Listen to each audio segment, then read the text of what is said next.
a little bit of a WARFRAME stream, and then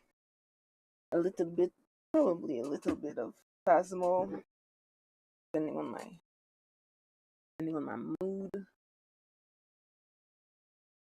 All right.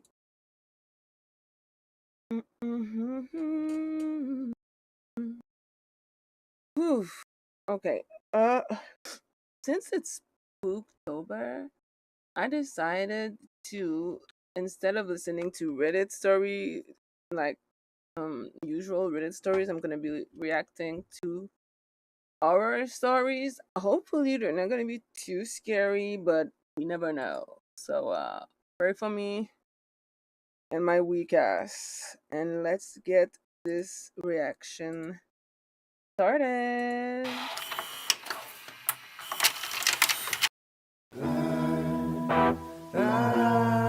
But you're right. There was one city that brought us the most, and that was Dallas. And one person who perhaps brought this upon us. And that would be Pain Lindsay. We're blaming Pain. I said we're going to blame you if anything happens, and then something did. So there we go. Yes. So Pain has a new podcast coming out in November, I think a couple weeks after this episode comes out, called Talking to Death. And he's just talking to a bunch of people, and it's a bunch of different conversations. He had Corinne and I on his show while we were in Dallas. We recorded in Barbie's dream house, Mojo Dojo Casa. Literally, that's what the Airbnb looked like. We just talked about ghost stories, and it was good fun. And then all of a sudden, Payne's like, I have a surprise for you. And he brings out a mini, tiny, little cute Ouija board, because Hasbro has like all those mini games that they make, and they make a Ouija board one. And he was like, should we play? And I am shocked, Corinne, that you were convinced. I wish it took more convincing. In fact, I think you guys barely even tried to get me to play. It just was so small and so incredibly plastic and so cute. It just looked like it would barely budge. And so I was like, you know what? Cute. I feel like this isn't even real. Like, sure, I'll give it a go. If he pulled out a big one, there's no way I would have done it. But yeah, for some reason I did. It was mini. And so for me, I was like, mini equals less power. Sure. Innocent. Cute and innocent. Innocent, cute. It's basically an ornament. Like, it is so small. That is so dumb. Yeah, we all put our shaky hands, our shaky fingers on this little mini Ouija board, and nothing happened. Yeah. And the episode will come out, I don't know when, but in the next couple of months, so people can watch what actually happened, which is very little. And so we were like, okay, we made sure to follow all the rules. We set our intentions. We said goodbye. We did everything right. And nothing really happened. And he's like, well, this is for you. It's now, you can take it home. Ouija board on the go. And so I put it into my backpack, which had my laptop. Which had our live show on it, which was only on your desktop, which was not saved anywhere else. For context, we have been using my computer. At this point, it's been 20 plus shows. Yes. The only issues we've had are when venues and their connectivity issues, like they can't work with Macs or something like that. And then I learn how to use a soundboard and become a techie. Right. That's really the only issues we've had. Which I guess the answer to that is it's not that. This is not my typical podcast. Hi, friends. But I'm also not,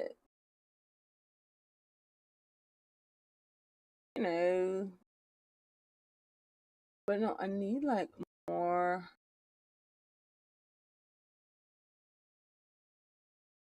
I also Just need your mind. Chapters. What are the chapters? All right, let's go. Trigger warning on this first one, you guys. It does contain talks of murder, serial killers, kind of true crime vibes if you listen to that usually. So if it's not your cup of tea, skip ahead. Okay, so up first, we have a listener write-in from username HoneyTots. Cute. Wait, here's a spooky story from my mother. Working at a Catholic.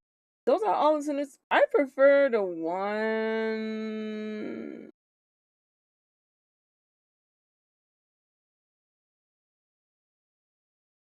The one that are not listener write-in. I like There you go. Reddit scary story. Hello and welcome. That's what I'm talking about. I want Reddit story. Okay, it is titled, He Was Making Human Traps. I grew up on the countryside, right next to a national park, frequently visited by nature lovers and bird enthusiasts. It was kind of the park where you're not really allowed to bike or ride horses, only walk or run. But 10-year-old me felt it was a stupid rule and did so anyways, because the trails were perfect for it. I knew fully well that I wasn't supposed to do that, and was caught a few times, but nothing much came of it apart from a half-hearted, don't do it again. And I did, of course, until one day something frightening happened that made me stop. My family were horse breeders, and I would often take off on the horses for a ride, usually in the Forbidden Park. This day, very early morning, the first day of the summer holiday, it was beautiful outdoors. Misty and foggy, yet a sky that promised a sunny day ahead. Since it was so early, before 6 o'clock, I knew there wouldn't be anyone on the trail to see me, so I let the horse set off full speed along the trail. I only slowed down on the part of the trail that got steep on one side, leading down to the river, because the thought of one step too close to the edge was too much even for a kid with next to non-existent risk assessment skills. Suddenly, the horse came to a halt and refused to take another step.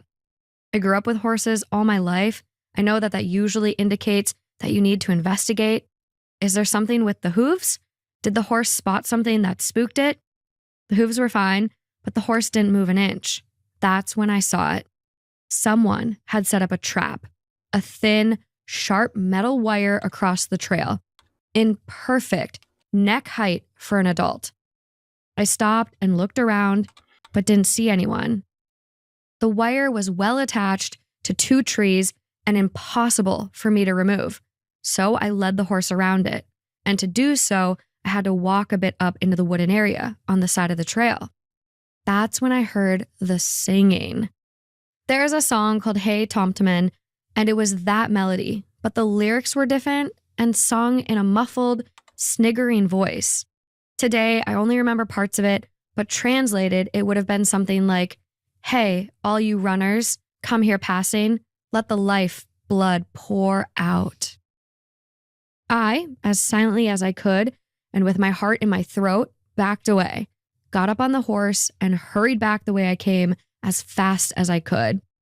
I knew I had to tell someone about it, but at the same time, wanted to avoid admitting to riding a huge and very forbidden horse on those protected trails. So now I had a problem.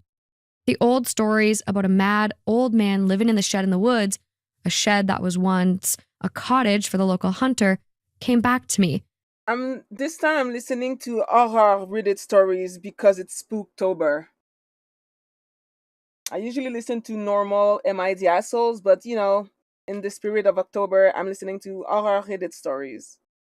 Hopefully, this episode is not gonna fuck me up. As I hung on the horse Also, for dear hi. life. I got home and told my older brother what had happened. He went back there with me in tow. We found the wire trap, and after a while of searching, we also found a spear-like pole in the ground, right on the spot where you'd land if you came running and jumped over the fallen tree on the trail. That's when we called the police. The area was searched, and several similar traps were found, but no sight of the old man.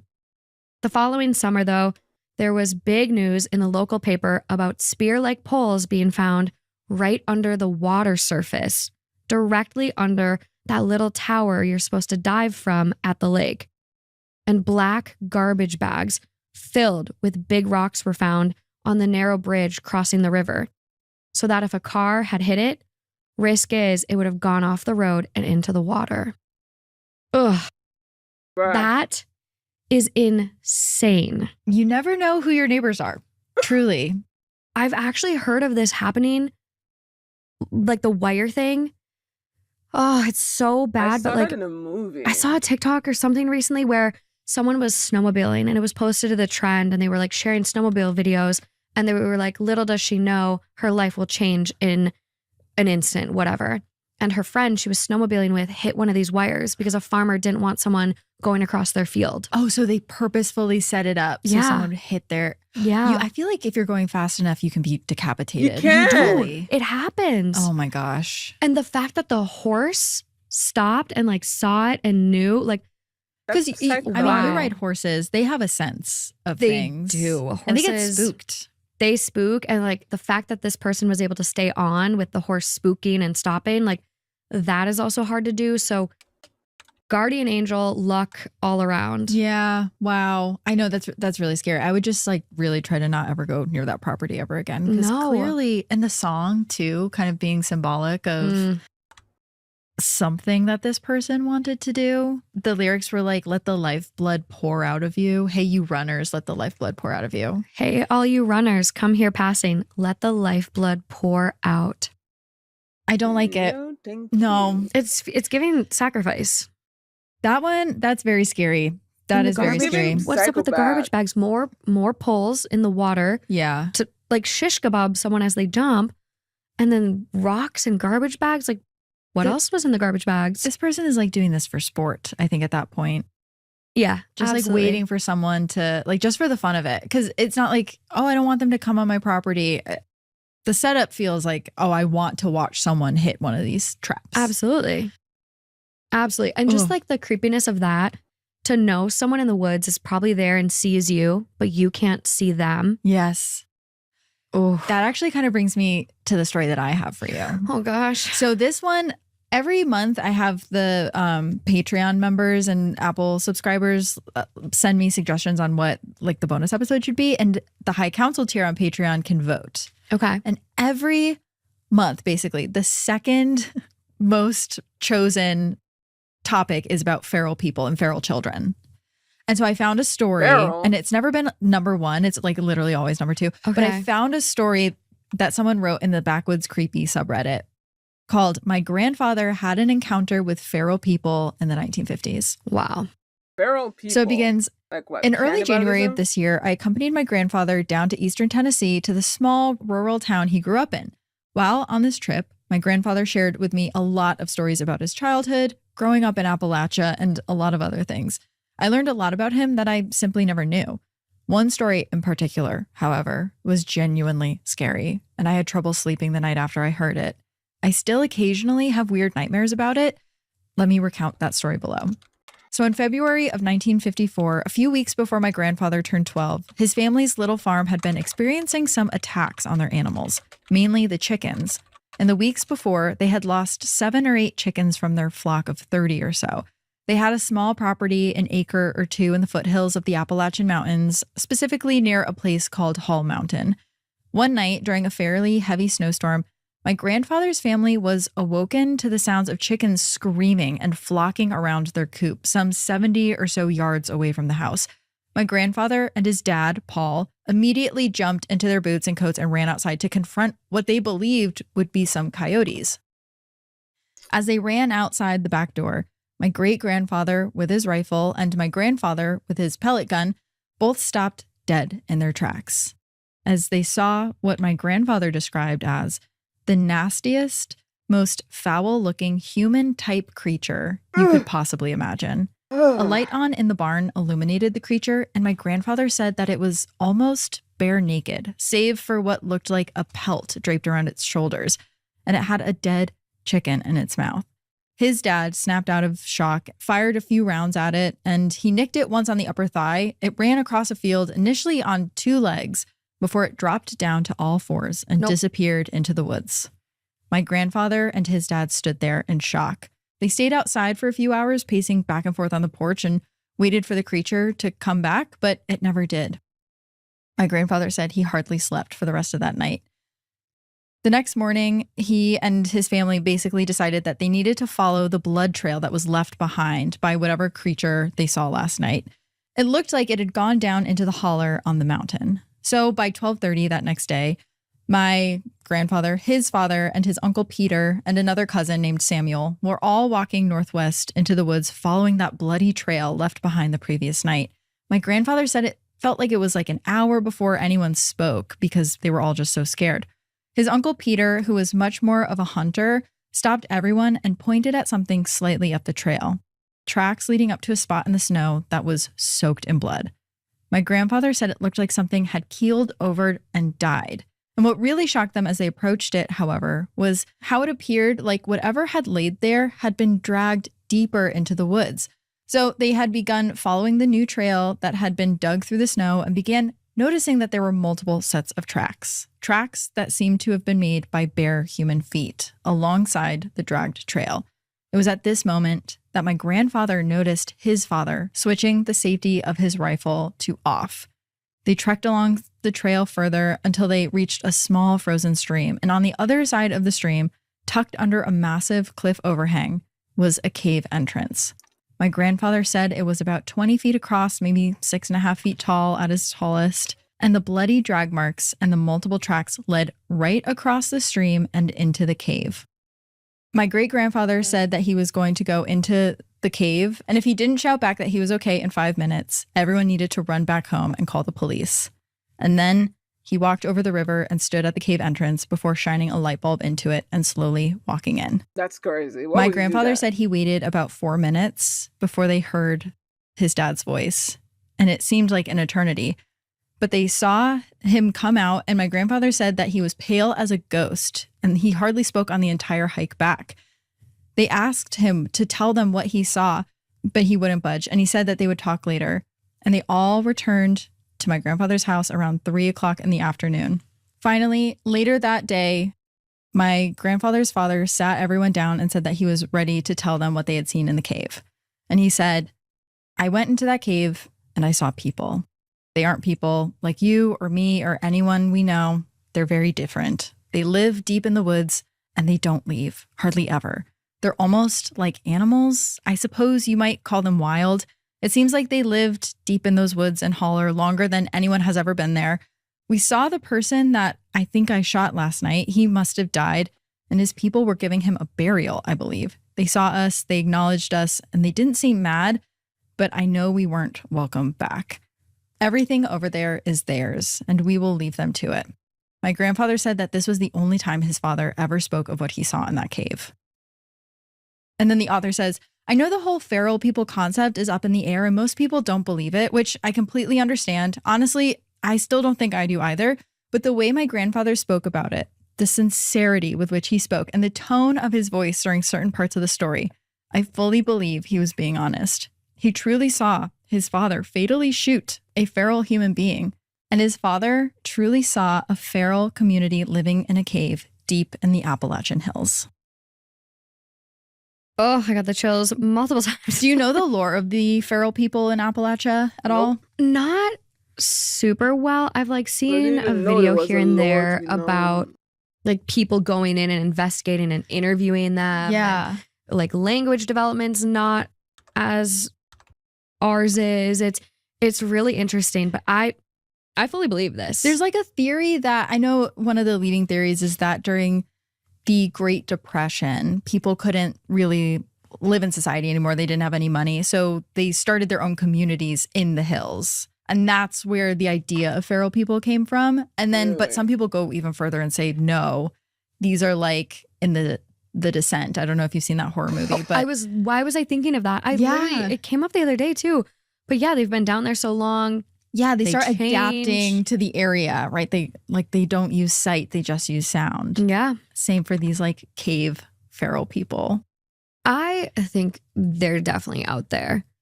There's so much we don't see. I also believe in Bigfoot. So I don't know. Like, I think there's Really? just creatures like the Loch Ness Monster. They might All of be those few and things far were between, but debunked. there's so many stories about seeing them and encountering them that like you have so Yeah. many different people all over saying the same thing. For a lot of history, too. Yeah. A lot of these stories, especially in Appalachia, have been being told for hundreds of years. Yeah. So, and people have been seeing these things and they swear they see these things. And then people come in and they're like, no, it's not real. Like, there's no one there. Well, there's like the Appalachia like scream too, right? Where it's like if you hear that scream, you need to go. Oh, yeah. I've They heard say that. that. Right. And like the same with the whistling in the Oh my woods and God, the, no. yeah. The fact he went into the cave, insane. So brave. No thanks. I wouldn't have gone. No, like you saw the blood. Like clearly there's multiple of the, it's a pool and multiple other tracks. Like they dragged him back. Nope. Mm-mm. No. That one, yeah. So that one really spooks me. I hope the listeners that keep voting for the feral people every month enjoyed that one because that was a hard read at like midnight last night. Oh my gosh. Now I'm like, what would you do if you were in the woods and you encountered someone? Book it. I'd be so gone. Well, see, here's where I toy. Here's where I'm like, do you just act really crazy? Like they say with certain bears, you know, the bear saying. Oh, yeah. You have to start screaming and looking big. Yeah. And you can scare them away. Mm-hmm. The thing is, I don't think I'm scaring away another person. A bear is going to get confused and be like, think I'm bigger than I am or more dangerous than I am. Okay. I don't think I can fool a person. This is giving the same energy as like a gorilla versus 100 men. Right. That's like who would make it out? Yeah, who would win, Morgan or a feral person? Probably the feral person, honestly. I'm scrappy, but they're stronger. Okay, do you want to read this next one that I have picked out for you? Story number 3. Okay, this one is my brother saw a ghost as a kid. I was about 7 years old, my brother about 10. It was well past our bedtime when our mom woke up off of the couch and put us to bed. Our dad worked construction out of town back then, so it was often just the 3 of us at the house for weeks at a time. Up the stairs and to the immediate right was our parents' bedroom. Going left put you in the middle of a hallway. Taking another left down that hallway led to my brother's room. The opposite end was my room, which was also across the hall from our upstairs bathroom. At the end of the hallway are window doors we always kept locked and rarely used. The door on my end led to a balcony overlooking our front yard, and the door on my brother's end opened up to our back porch.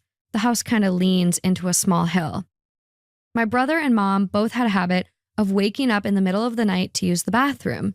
I only knew this because I was always a light sleeper and they just couldn't help flushing with the door wide open. This night, however, my brother stopped on his way to his room and came back towards the bathroom. He said, quote, "I'm going to try to pee before I go to bed. The past few nights, I've been too afraid to walk to the bathroom. I keep seeing a man wearing stripes at the end of the hallway." I don't know if my mom wrote it off as my brother telling ghost stories to try to scare me, or if she was already half asleep and didn't catch it, but she didn't react at all to my brother's confession. I, on the other hand, was terrified by it. Well, duh. The fear of seeing a ghost like that at the end of the hallway or through the windows is the reason I started running from the stairs to my bedroom at night.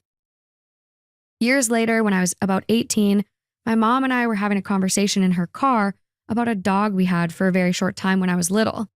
We were sharing stories about Max's tendency towards destroying my shoes and other unruly behavior when my mom blurted out, quote, "Do you remember that time I opened the front door for the cops and Max ran inside the kitchen and started tearing open that big bag of dog food we had?" This really caught me by surprise because in all the years I lived in that house, we never once called the cops. Gun owner family in a quiet, rural West Virginia neighborhood, etc. I asked her what she was talking about, and she looked equally surprised as if she had just revealed something by accident. Quote, "Oh, that's right. I never told you because you were too young at the time. One night, I woke up hearing noises outside my window, and when I looked, I saw a man staring into my bedroom." She went on to describe how turning on the lights caused him to take off running and how she grabbed my dad's pistol before calling the cops. I can't remember all the details I gave them when they showed up. Tall, white male, wearing a striped shirt and jeans, short dark hair, something like that. They said it matched the description of a man they were looking for in the area. It turns out he had escaped from jail on a murder charge. Now, I know it sounds so obvious hearing those 2 stories back to back, but it wasn't until a few years ago, in my mid-20s, that I pieced together that my brother had unknowingly warned us about a murderer who spent multiple nights casing our home. Oh my gosh. That's Oh, crazy. and the kid saw him first. What? And everyone thought it was a ghost. Multiple nights. Multiple. Ooh, and it sounds like he was casing the house if it was multiple nights. It's giving Golden State. It's like that was his MO, like to case the house at night. And yes. oh my god. I mean, that's the thing is, like, there's people who break in because of an opportunity. They see an open window or an unlocked door and they'll go in. But if someone is casing your house, they are looking to do real damage. Yeah, especially he got out of jail on a murder charge. Oh, that's freaky. Wow. But so that kind of like, we talked about this when we just did your episode, the idea of like, do you tell someone the whole story so they know? Like, do you tell the kid? Yeah, I think you do. Or do you let them think it was a ghost? I don't know what's, it's hard because like, unless you find out that he's caught, you would want your kids to know like, hey, if you see this man, run inside. It's not a ghost. Yeah, true. Because they're thinking it's just this apparition and it's like, it's fine. I'll just keep walking. It's just a ghost. No, this is a physical being that you could have to snatch you. call the police immediately if you see him. It's not just like scary ghost in the house. Yeah, no, it's like, hey, if you see a guy, striped shirt, do not open the door. Call the cops. Like, it's not a ghost. Because these two kids didn't react. And they had both seen him. Right. Yeah. You got to tell. I think you have to say something, maybe. Oh, but then like, if I was a kid and I knew that there was a murderer casing my house, I would still be in therapy over that. Age appropriate terms. Stranger danger. Yes, right. Don't let him in. If you see this stranger, he was in jail on an ice cream charge, and just let us know. We'll call the police. Yeah, that's how you do it. Yeah. He stole someone's ice cream. And it's very important you don't talk to him. I have 2 stories for you to pick between. Okay. Luckily, they are not super like real world horror. I won't say real, like of our world horror. They're a little more supernatural. Okay. So I have a story from someone who works search and rescue. Ooh. And then I have one from someone who works in a haunted hospital. Ooh. They're both going to be Pick so your good. poison. I know. I used to work in a hospital. Let's go hospital. Yeah, that's what I thought you were going to choose. And then I want to know if you've ever encountered anything scary in a hospital. I get Luckily, so no. many listeners who Oh are my like, God, dude, I falling work in a asleep. hospital and the weirdest stuff ever happens there. So this came from a thread where someone was asking any hospital patients or workers with ghost stories. Okay. Obviously, it got a ton of responses Yep. because these people just encounter so much. I'm sat. I'm ready. So this person goes, I worked in a very large hospital that had multiple buildings and big parking lots. Staff had to park in a lot that was a hike at the best of times and just a pain in the ass in bad weather. But at least the buildings were connected by this underground walkway. I started around 7 a.m. and I got there early to avoid commuter traffic, which meant I was usually in the underground walkway alone after 6 a.m. It was for sure over 400 feet long. The hallway had those metal doors at intervals with push bars and glass that had metal grids in them, like schools had. Many times I'd be there before the maintenance staff, who would unlock the doors in the hallway, which meant that I would be blocked from getting to my workspace and I'd have to wait in the hallway until they made the journey down to unlock all of the doors. Otherwise, I would have to go back to the beginning and walk upstairs through the hospital corridors. There were probably connecting ways to get upstairs, but I just didn't know how. One time, I was in the underground hallway and walking to my workspace, and I noticed a guy a couple 100 feet in front of me, outside of a huge white door. I had no idea where that led to. Hospitals have a ton of doors. I'm walking, and he's just standing there, facing the wall. And I'm walking, and in the blink of an eye, he's no longer standing there. Right in front of my view, he's gone. Okay, whatever, that was strange. There were no other doors right there that he could have ducked into. Finally, I get up to where he was standing, and I just keep on going to my desk. Some days or weeks later, it was raining out, and one of my coworkers comes in soaking wet. And I ask her why she just didn't take the lower hallway. And she says she won't walk down there because strange things have happened. I ask for more info, and she says that she's worked there for years, and many workers have seen people just standing there. And then they will vanish in a blink, all outside of the door. What door? I asked. The big white door? Yes, she says. That's the morgue door. I knew it. And she's having none of that after seeing someone blink out of existence as she was walking down the hallway. I casually asked other workers if that was the morgue door, in fact, and they all confirmed. Yikes. But I did keep using the hallway anyways. I'm not going to walk in the rain or snow. So ghosts, get out of my way. I have places to be and things to go do. Oh my gosh. Yeah, no, I would not be able to use that hallway. No way. I fully believe. So that is like Always outside the morgue door too. Like they're all 100%. being seen outside of the same door. Yeah, they're probably passing. They're going, hopefully somewhere passing on. Gosh. Probably confused too. Like, Yeah. this is not my house. Where am I? Yeah. No. And like, I don't know where you fall on this. If you are like ghosts are only there sometimes, or like they're probably always there, but we just can't see them. I don't know where you fall, but I'm like, oh God, just to be down there. And it's like, what if you accidentally go into a little portal? Yeah. Some people believe they're on loops. Yeah. So sometimes you'll see like one person who's just kind of always standing there and can't really interact with the environment. Yeah. And that person is maybe on a loop and doesn't know what else is happening. And then other people, they say that there's like two kinds of ghosts, right? There's like those ghosts and then the other kind of ghosts that are like a little bit more with it, and they'll look at you Mm-hmm. and maybe they'll say something or reach at you. It seems like they can interact with the space a little bit more. Yeah. But it seems like, I mean, if it's just one guy who's always looking at the door, that's some sort of loop that he's trapped in. That's so sad too. I know. We've done a few paranormal episodes, and like we take a lot of listener write-ins from like for Two Hot Takes and Yeah. for my dad's show, Father Knows Something. And we've had a few people share pictures after like their encounters where like they have physical marks, Oh my gosh. and to have that energy and the entity can like touch and hurt you, like yeah. that to me is, I wouldn't want to take a chance. I get so many pictures from people and I love it. I love when they send me photos because it's just so scary. Oh my Um, gosh. I actually have a listener who has reached out before and shared their paranormal stories, and just the way that energy can hold on to a location or a place and impact things. Like yeah. he's actually a paranormal researcher and ended up going and visiting this hotel that his uncle had bought in Chicago. And he shows up to the hotel and he's like, it's not under construction. Like, what was my uncle talking about? It's beautifully restored. And he walks in and meets a guy, a bellhop, and the manager, and has full conversations with them and gets a tour and sees this grand ballroom and meets kitchen staff. And all of a sudden, like, he's like, we got to call him. Like, something's off, whatever. So he goes outside to call his uncle. And he's like, hey, like, are you sure it's okay that we come in and investigate? Like, you're operational. And he goes, what? Like, no, we're not. We haven't even started construction yet. All of a sudden, all of their batteries drain on their phones, their cameras, everything.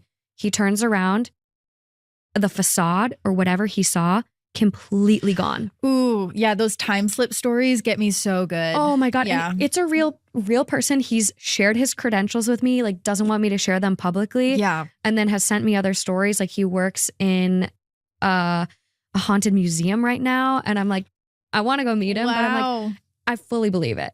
yeah. Like you can't tell me that story and then have it just be, it's too good. I know, it's so specific to I know. just like invented it. You know, I'm gonna get the Ooh. hotel name. Maybe we go there for Maybe we a go haunted there. recording. I would love to time slip. I would love it. What if you get stuck? I'm okay with it. I guess it depends on the time, but Depends on the time. I'm let's like, go. Let's try something new. You know, okay. I'm good at, well, I don't know, 2025 it's a little rough here. it so could be maybe- like, I know. Cause what if you time slip to like the 1100s and you're in? It's just, I don't know. See, that's a risk. That is a risk that you take. That's a risk. I don't So- know. So tired. I don't know. Wow. All right. Do you want to read the next one? Ooh, yeah. I think there's two back-to-back ones that you're supposed to read. Okay. They're like in the same category. Okay, I'm ready. So this is titled Two Pregnant Women Stories. This one's coming from Reddit user ECZ Black. Pretty sure my dog saved me from a dangerous encounter. I was very pregnant and was leaving the grocery store with my cart. Lexi was waiting for me in the car. She loved the car rides when the weather was good. So I was loading up the groceries and realized that a man I had seen sitting in a car before I went into the store was still there and was watching me. He got out of his car and asked if I needed assistance, which I get. I was very pregnant. It was the polite thing to do. But something about it immediately put me on alert. I was completely unnerved by him and still can't state exactly what it was. I said, no thanks, I've got it. But he continued to get out of his vehicle and walk towards my car. Lexi had been snuggled up on the front seat and must have heard that there was some concern in my voice or something. Dude continued to walk my direction, claiming he just wanted to help. I continued to say, no, I don't need help, no worries. As the man approached the hatch of my vehicle, where I was loading the groceries, Lexi sprang up from the front seat, leapt over the back seat, and jumped to the cargo area and started growling and baring her teeth. It was dark, and she was an all-black dog, so she seemingly appeared from nowhere. That was the only thing that made the dude back up and leave. He started cursing at me, calling me names for not accepting his help, and for me letting my dog threaten him. I will say, thank goodness it was dark, because Lexi was a cardigan Welsh Corgi that was all black and was far less intimidating looking in the daylight. She looked like a black lab puppy, but had super short, stumpy legs. She stayed right by my ankles the rest of the night once we were home, would not let me out of her sight. Oh my gosh. Ugh. Thank God the dog was there. And also to be offended that someone's like, well, you didn't let me help you. No. Ulterior motives. Yes, absolutely. And I think the second one that you have too is another one that's like in that same category. Okay. So why don't you read that one and then we'll discuss. This one is coming from Manitou Bears. I was pregnant with my first child in 2001. Right before my due date, I was obviously really pregnant. I was shopping in Walmart and I started to notice this woman on every aisle I went to. I would guess she was in her mid-30s. When I went to the baby section to look at the clothes, she started asking me questions. At first, they were common, like about the gender. Then the questions started getting strange. Was I married? Did we have a house or an apartment? She commented on my accent and was curious if we had anyone in the area. I'm from Michigan and was stationed in Florida, visiting for the birth. Kind of odd. I was 20, young, but I was married and my husband and I were both active duty, living off base in a rental house. I just told her yes, we were excited, and to have a good rest of her day. She then started actually following me, telling me her husband was outside of the store and they could help me take my groceries to my house. That's when I got really nervous. I told her I was fine, thanks, that my husband was home and could help me. She then told me they had a big truck and that she would buy me a large baby item. I politely declined, and she was so insistent, becoming aggressive. She then offered to buy my husband a grill, since we didn't need any baby things. I was getting panicky at this point, because I knew this lady was not right. I went to check out. So did she. She got out before me, and I watched her race walk out of the store, and sure enough, she and her husband were pulled along the curb at the front near the pop machines. They were in a beat-up old yellow box truck. Husband rolls down the window and says, quote, "We'd be happy to help you with that." I again declined and went to my car. Bro. I loaded up and watched for a minute. They didn't move. They just watched me. As soon as I pulled out, they did too. I hauled ass out of there, and they were only behind me for a minute or two. I still drove around crying for about 30 minutes, making sure they were gone before I had to pee and needed to go home. I'm now 44, and that is the first and one of just a few times that I've felt that level of fear in my life. What do you think they were trying to do? Kidnap her. Steal her baby. And steal the baby. 100%. Ah. I guess that is a question I have for any of my listeners who have been pregnant, but are people weird to you? Yes. Like how People are often- you insane just towards hear pregnant women. Such scary stories of you're also so vulnerable when you're pregnant. You And can't you run that are. fast. Like No. I think people see you as just an easy target sometimes. They do. I think they Oh, really did I do. And find people it? that No. are sick and twisted, who are they going to go after? The most vulnerable, the woman with the cankles that can't run that fast to get away. Yeah. Yeah. And then Ooh. but to also want to steal the baby. Not like yeah. I So- mean, there's cases where that happens even amongst friends, like the woman who faked being pregnant while her Yeah. friend was pregnant and then killed her and took the baby. and Like, took the baby. And that is Ooh. not the only time that's happened. I feel like I've read a couple stories where someone believes that they can just take someone else's baby and no one will ask questions. Like, I mean, it brings us back Don't they have to baby the tag now? episode you had on Georgia Tan. yeah, Like, it's that kind of same, like, I did hear or saw in one source that I read on it that she would also like steal babies. Like she would tell the mother that the baby died and then take it. There was, I mean, we talked about it in the episode. There was one night where every mother that gave birth believed that their child died because the staff told them. And Georgia had all of the kids taken out of the hospital because everyone was in her pocket. What amount of money is worth doing that to people? I don't know. Like she's not giving them like. She was selling those kids for about $200,000 a pop, though. She was making so, like in today's money, but she was making so much money. And so I wonder if that couple, I wonder if the intention was, oh, I'm going to take a baby and that we're going to raise it as our baby, or I'm going to take this baby and I have someone I could sell it to. I was thinking sale. Yeah. Like really? Some sort of weird adoption, air quotes on that, ring. Underground adoption thing. Yeah, because I don't think they were necessarily trying to kidnap her. I think they wanted to see where she lives so that they could then stalk her after the birth and take the baby. Oh, that's interesting. Yeah, the like, we can help you unload the groceries in your house. Yeah, like, no we need to see worries. where you live. That's spooky. I'm like, I try not to be super pessimistic about people, but no one is this nice and helpful in today's times. And like, even, now, she's 44, like 20 years ago, like, or people who are that nice usually do back off if you insist you're okay. Exactly. It's the like, no, oh, you don't need a baby gift. I'll buy you a grill. Like, you're just looking for a way in at that point. You want to see where I live. Trying to be nice anymore. No. Yeah, totally. Wow. That makes my skin crawl. That's insane. Both of them very lucky. Okay, I have one more for you. Okay. And then we're going to share our own personal stories of spooky things that have happened to us. So this one is another hospital-ish one because I know you worked in a hospital. Yeah. I like hearing your perspective on things. Did I? This one is called, and actually I'll have to grab my phone because today when I was going through these stories, I got a voice memo from a listener who had a story that fit into this category. So I'm going to play you that too. But this one is called The Man in the Corner. So this was on a Reddit thread that asked, Redditors who have worked around death and burial, what's your best ghost story? And it spawned this whole thread where one person basically said, I worked within hospice and long-term care, and the spookiest phenomenon was the man in the corner.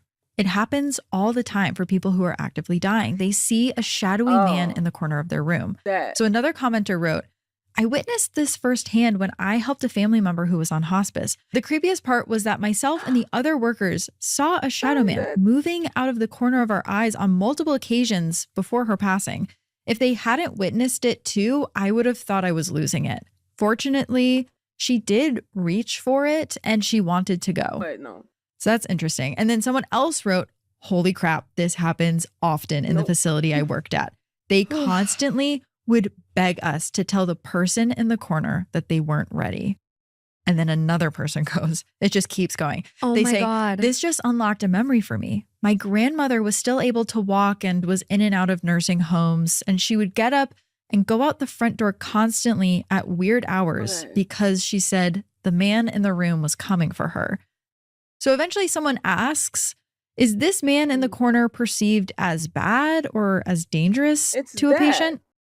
And someone had an answer to it. They said, I would have to say it depends on the patient and their reaction upon seeing the man. I like to think that seeing the man in the corner helps them be ready for what's coming next, death. And sometimes the patients react negatively to it, like freaking out, crying, asking for help. And other times they just tell me he's there without any reaction at all. That makes me sad. I had a patient way back in 2018 who saw his wife before he passed, though, and he cried for help, and I still can't forget his voice. His wife passed years before he did, and he died that weekend.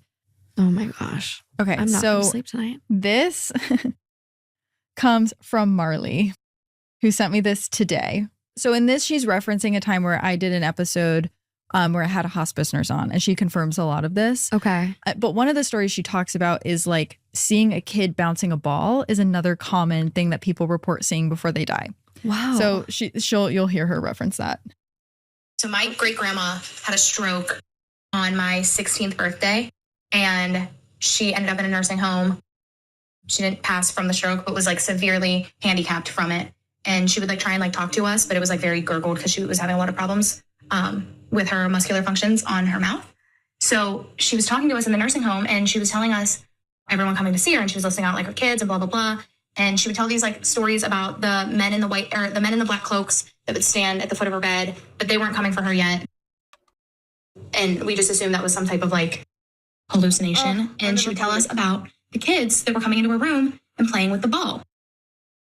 And I can't imagine that the person who you spoke to who worked at the nursing home was the same nursing facility that my great grandmother was in, because what are the chances of that? So this is happening at like multiple places that people are seeing or hearing children playing and like giggling and playing with a ball. In the ball piece specifically, not just like playing. She specified like with a ball. I just can't even handle it. But that's all. Wow. Yeah, she sent me that story and she was like Okay. freaking out. She sent me a message before it too, because she's like, I cannot believe you talked about this, because no one in my family can make sense of like this thing that my great grandmother experienced. Yeah. The kids in the ball is interesting. Yeah, Yeah. that one I can't figure That out. one is weird. The kids playing with the balls. And so many people talk about that.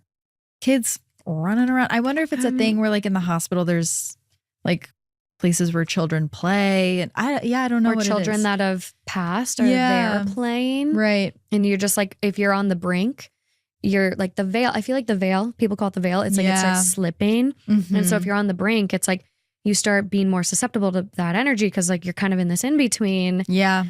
I wonder. Yeah, we did talk about that a little bit in that episode of like how the weirdest stuff tends to happen on either side of someone dying. It's like the days leading up and the days after. There's just weird stuff that happens. Yeah. My cousin has had a really crazy experience, and then I'll share mine. Yeah, I want to I'm hear like, yours. we're keeping them here. I know I'm keeping them here long. So my grandma passed, and like everyone in our family had like some sort of encounter, whether it was like a dream, because I do think people can visit you in your dreams. Oh, they can, yeah. So my dad had that. But my one cousin, both cousins actually had experiences, but the one kept like falling asleep. And every time he would wake up, it was like Ocean's 11 or whatever playing on the I TV. found And it. the song they would play was like the song my grandma loved. It got played at her funeral.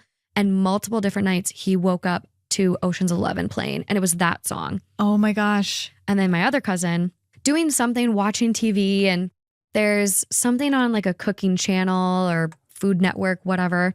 They're doing a tour of the C's candy shop here in LA. And my grandma loved C's candy. That was her go-to. Mm. And she's like, oh, this is funny. Doris loved C's. Sure enough, guess who's shopping through the aisle at the C's candy store on this Food Network special? My grandma. Yeah. She had already, like, she had passed. Yeah. But, like, to be watching TV at that moment, whoa. you see this woman that's gone, like, on the, like, what? And you're thinking, oh, C's. I probably believe a lot of it, more so because of the experience I had. Yeah, tell me about it. I'm so curious. So during one of my occupational therapy, like, internships, I worked at a hospital out in Palm Springs. And you would think, oh, the hospital is where you had your experience. Nope. Never had a hospital experience. I was staying at a classmate's mom's like Airbnb. So she had, it was like you'd walk in the house and you were in the living room and it kind of just like carried into the kitchen. And then all the bedrooms were like off of this L-shaped hallway. I might need And at the end of the fucking hallway was like listen laundry in the garage. the game So I was in the first sound. room because it was like the biggest. And so one night I'm like going to bed asleep, like, but I get woken up by like footsteps in the hallway. And there was no other Airbnb guest. Like I was the only one in that house. And all I could hear is like bare feet pitter pattering across the hallway. And I'm like, what the hell? And all of a sudden the light, like I can see under the crack of my door, the light is going on and off. And like I could hear mumbled voices. And they weren't in my room, but they were like clearly in the hallway, but I couldn't tell where they were in the hallway, like how close because of the L shape. But I was going crazy. I'm like, just go to bed. Just go to bed. Please go to bed. And it was so real. And people are like, you probably had a sleep paralysis dream. I'm like, no, I know what I heard. I know what I saw with the light underneath the door. Like it was real. Yeah. And there could was- you move at the time too? Because that's like the I key. remember pulling the blanket over my head. Yeah, so it's not sleep paralysis. at And that I'm like, point. I definitely wasn't dreaming. It was so real. And then Whoa. a couple weeks later, the classmate's cousin, who's like the nephew of this woman that owns the house, he moves in. So he's now staying in a bedroom down the hall. And I get home from work one day and I'm doing laundry and he comes out and he goes, "Did you unlock that other bedroom door?" And I'm like, "What?" He goes, "That bedroom door is unlocked." And I'm like, "No, I didn't touch it." And what's really weird is because of that experience, I was so scared of that house that anytime I'd walk down the hallway, I would check the doorknobs to make sure all the other bedrooms were locked. Yeah. And no one is secretly living in this house with me. True. All locked. I'd just gone down there and like done it because I was doing my laundry. And so he goes, "Yeah, when I came home from work, that bedroom door was wide open." I'm like, "Okay, great. Yeah, it's the opening of the doors. Great." Ooh, and Great. you said this was Palm Springs. Palm Springs, like Cathedral City. And like this house was so locked down. Like there were bars in the sliding glass doors. Like the windows had bars, like, you know, where you could put it in the track so you Yeah. can't open them. There were locks, but also on the locks, there were chains. So Mhm. no one was getting in and no one was getting out because if I set the chain, you can't undo it to get out and then the chain would be off. Yeah. The chain was still on. Doors were always locked. Like there was no one seemingly coming and going. So my Right. only logical explanation, paranormal. That's spooky. I mean, it does sound like a ghost. They a lot of the It was ghost a stories I get ghost. too are them kind of just like messing with you. No, it was Yeah. It's like the doors just wind. open and you're like, what? Why? It's insane. I really hope my new house isn't haunted. Well, it's already off to a bad start. I know the door was moving. I found a bone in the backyard. I'm like, it's not going well, Oh, guys. a bone in the Yeah. backyard is kind of It's crazy. fine. You have to keep me posted on that. I know. I feel like you're going to see something in there. I think I will. It definitely has just different energy in there. Whoa. Like, Yeah. you just feel it. So I'm gonna bring in like a little spiritualist to do a proper cleanse. I think that's smart. Yeah, Yeah. just do a little cleanse. Start on the right foot. can't be too careful. You can't be too careful. These houses, some of the houses are like, I mean, I say old, they're not really that old, but some of them are kind of old. Hey, the in earth California. they're built on is old, and I don't know Yes. what happened there. That's what people forget. Yeah, It's like it doesn't have to be just the bones of the house. It's like the area. There's It's a the lot of soil, energy too. everywhere. Yeah. But I'm curious to hear from the audience now that you've heard all these stories, both paranormal and true crime of our world. What kinds of stories do you guys find those scariest? Because it's always a mix. Like I have a feeling some people are actually going to find like the pregnancy stories the scariest because yeah. that could 'cause just happen to anyone. It's so tangible. It's so real. So tangible. For me, I think knowing that the ghost I'm seeing outside my window is actually a guy that escaped from prison, that's maybe the scariest to me. But you guys let us know in the comments Yeah, wherever that's you actually listen. scary. I'm curious. I want to hear what you guys think. And that's all we have for you today. Stream where is Clues, he? listen to Clues Oh, wherever there it you get your is. podcasts. And I will see you later this week for another episode on our main feed. And until next time, stay curious. Ooh. Ooh. All right, cool. Are you today? I hope you're having a I need a game sound. I want to get the fuck out of here.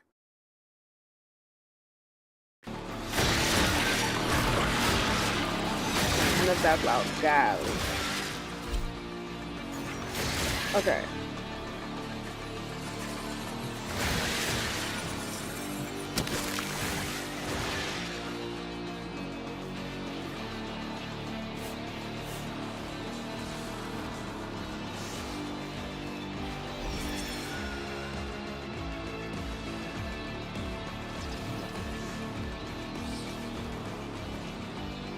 It's supposed to make a distinctive sound as you get close to it.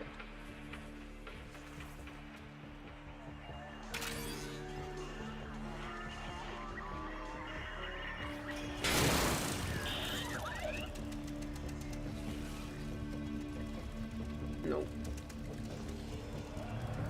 To be fair, I don't think I've ever not. Huh. Okay. Found it. I needed the damn game sound. It's huge. bitch. Alright, get the fuck out of here. I'm so far from the exit. This takes so long. You definitely need the game sound if you want to farm this stupid thing. Without it,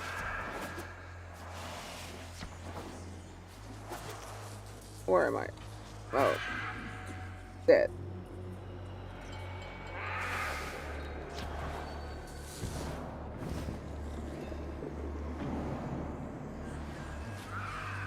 Nah, I'm not doing shit with you, cat. I'm getting the fuck out of here.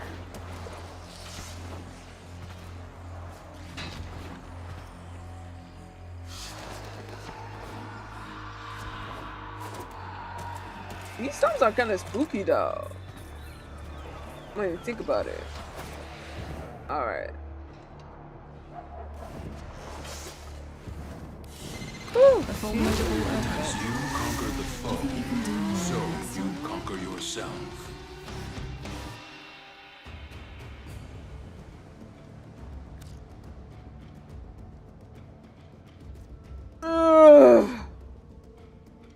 Alright. I am very tired. Actually, like I wasn't sure I wanted to stream tonight, but falling asleep, going very close from falling asleep.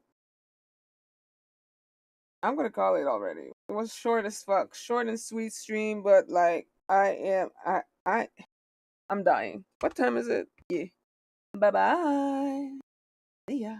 Sorry for this terrible stream. Honestly, I don't know why. I should have not streamed at all tonight. It is my fault, and I shall learn from my mistake.